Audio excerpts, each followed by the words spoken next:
বিচুটে ননদের কুচুটে বুদ্ধি। বৌদি, আমি তো তোমার বোনের মতো। বলো। বোনের মতো কেন? তুমি তো আমার বোনই। আমার সাথে কথা শেয়ার করতে পারো, কাউকে বলবো না। আচ্ছা, তুমি বিয়ের আগে প্রেম টেম করোনি? হ্যাঁ, আমাদের পাড়াতে পিন্টু আছে না, ওর সাথে। ও আচ্ছা, এইটুকু ব্যাপার। কাউকে বলো না কিন্তু। আমি এখন যাই, হ্যাঁ, মার সাথে একটু কাজে হেল্প করি, আবার পরে এসে গল্প করব, ঠিক আছে? আচ্ছা, ঠিক আছে। A few moments later. বৌমা। হ্যাঁ মা। কি শুনছি এসব? তোমার বাপের বাড়ি যাওয়া একদম বন্ধ।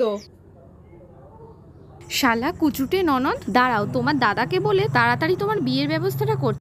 ননদের কাণ্ড কারখানা। শোনো না, আমরা কতদিন পর একসাথে সময় কাটাবো বলো, যেখানে আমাদের ডিস্টার্ব করার মতো কেউ থাকবে না। কাঁধে মাথা রেখে সিনেমা দেখবো, আর হ্যাঁ, ফেরার পথে পিৎজা বার্গার খাবো কিন্তু। বৌদি, আমি রেডি। কেন, কলেজ যাবে নাকি তুমি? না তো, আমি তো তোমাদের সাথেই যাব।